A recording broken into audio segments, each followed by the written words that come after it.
रामकृष्ण हरी.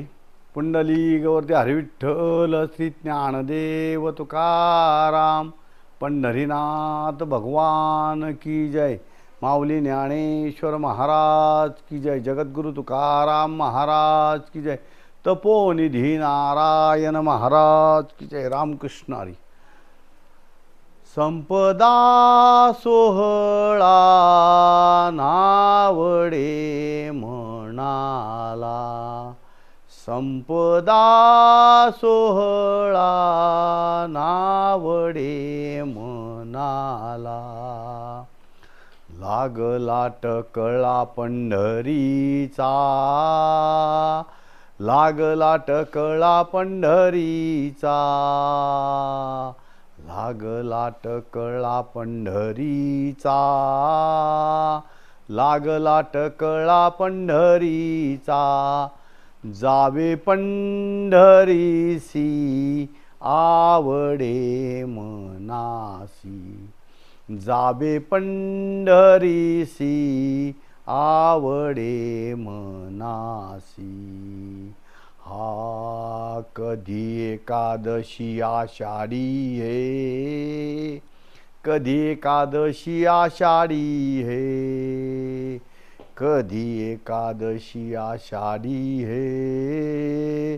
कधी एकादशी आषाढी हे. जावे पंढरीसी आवडे मनासी. जावे पंढरीसी आवडे मनासी.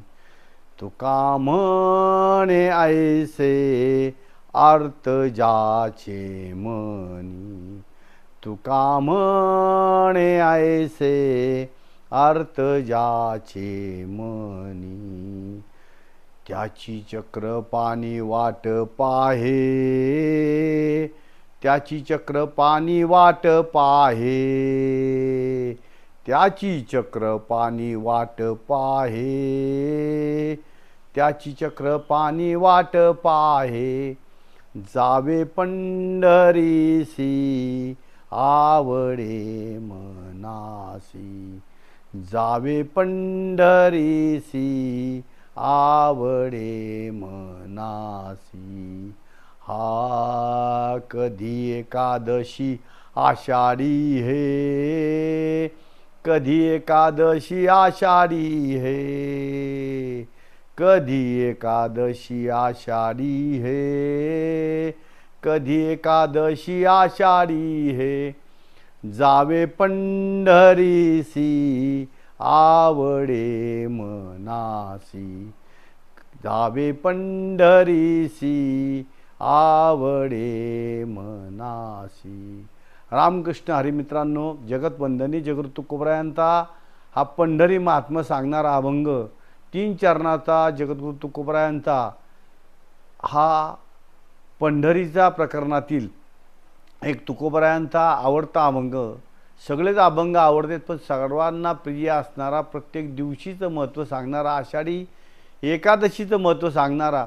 आणि तो आपल्यासाठी तिथं काय तर वाट पाहे उभा भेटीशी आवडी. कृपाळू तातडी उताविळ. याप्रमाणे पंढरी नगरीमध्ये आपला मायबाप आपली कशा पद्धतीने वाट पाहतो असं या प्रकरणामध्ये, या अभंगामध्ये महाराज वर्णन करतात. संपदा सोहळा नावडे मनाला. लागला टकळा पंढरीचा. संपदा सोहळा हा जो आवडता सोहळा आहे, वारी आहे. आषाढी वारी असेल, कार्तिक वारी असेल, माघ वारी असेल, चैत्र वारी असेल, ह्या प्रमुख 4 एकादशींच्या वाऱ्या सांगितलेल्या आहेत. प्रत्येक महिन्यामध्ये 2 एकादशी येतात, वद्य आणि शुद्ध. एकूण वर्षामध्ये 12 × 24 एकादशी घडतात. मित्रांनो, प्रत्येकाला नम्रतेने सांगल की तुम्ही आपण काय केलं पाहिजे तर ऋत करा एकादशी. शिवाजी महाराजांना तुकोबरायांनी उपदेशपर अभंग जो दिला त्यामध्ये महाराज म्हणतात, आम्ही येणे सुखी म्हणा विठ्ठल विठ्ठल मुखी. कंठी बाळगा तुळशी ऋत करा एकादशी. म्हणजे काय सांगितलं की तुम्ही काय करा तर एकादशीचा उपवास करा. गळ्यामध्ये पवित्र अशी तुळशीची माळ संपादन, कुठलं व्यसन करू नका. आणि काय सांगितलं की तुम्ही उपवास कुठला करा. उपवास पारणे दाखविला दारवंटा, केला भोगवटा आम्हा लागे याप्रमाणे जो भुगवटा आहे, जो उपवास कुठला सांगितला आपल्याला, तर एकादशी उपवास सांगितलेला आहे, सोमवार सांगितलेला आहे महाराजांनी, तर जेणेकरून आपलं शरीर व्यवस्थित राहावं, त्याला कुठल्याही प्रकारचा विकार व्हावा नाही, यासाठी हा अभंग महाराजांनी सांगितला की यामधून तुम्ही काय केलं पाहिजे की पोटही आपलं दररोज आपण त्यामध्ये वेगवेगळ्या प्रकारचं अन्न वरून जेवण करत असतो, भरत असतो, तर त्यामध्ये कुठेतरी थांबलं पाहिजे आपण मित्रांनो, त्याला विसावा मिळाला पाहिजे, त्याला कुठेतरी आराम मिळाला पाहिजे, या दृष्टीने तुम्हाला उपवास केले पाहिजे। जेवढे तुम्ही उपवास करताना हे पोट आपल्या ताब्यात ठेवसाल तेवढं तुमच्या शरीरावरती असणारं तुमचं प्रभुत्व जागं होईल, असं महाराज म्हणतायत। त्यानंतर महाराज पुढे होते, संपदा सोहळा नावडे मनाला लागला टकळा पंढरीचा।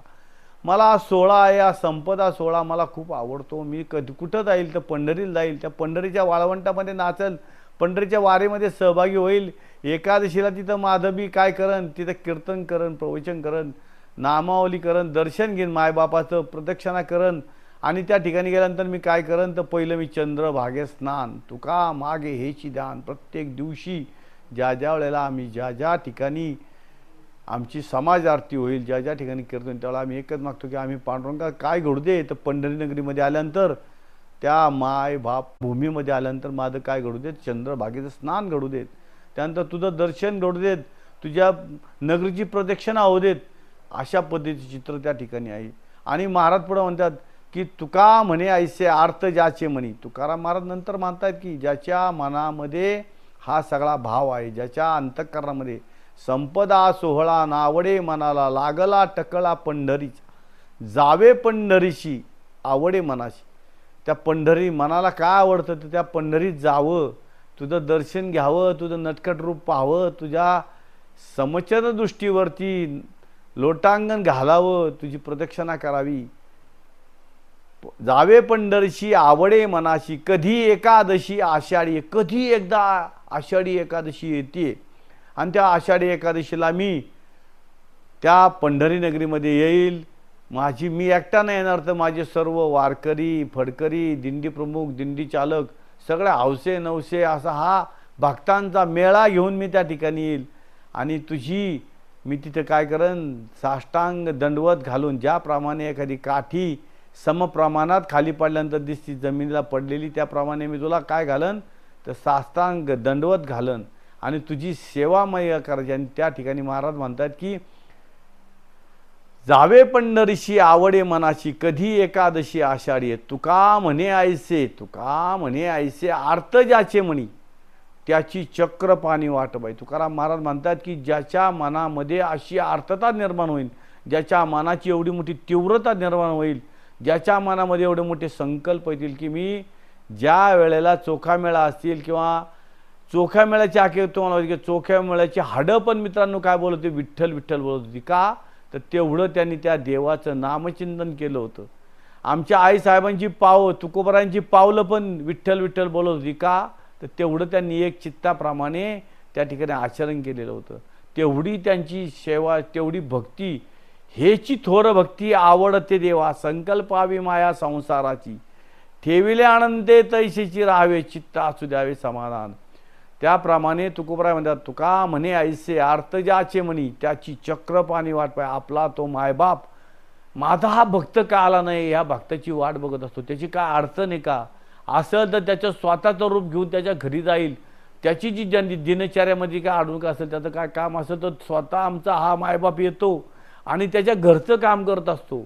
आत्तापर्यंत भरपूर संतांचं वाङ्मय पाहिलं आपण, त्याच्यामध्ये हा आमचा मायबाप पंढरीमध्ये नुसता विठेवरती उभा नाही, युगे 28 विठेवरी उभा, त्या ठिकाणी जरी उभा असेल तरी तो प्रत्येकाच्या भक्ताची काळजी करतो, आणि आमचा हा मायबाप आमची म्हणजे आपल्या सर्वांची वारकऱ्यांची त्या ठिकाणी वाट पाठ उभा असतो। तुका म्हणे ऐसे अर्थ ज्याचे म्हणी, त्याची चक्रपाणी वाट पाहे, जावे पंढरीशी आवडे मनाची, कधी एकादशी आषाढी। रामकृष्ण हरी।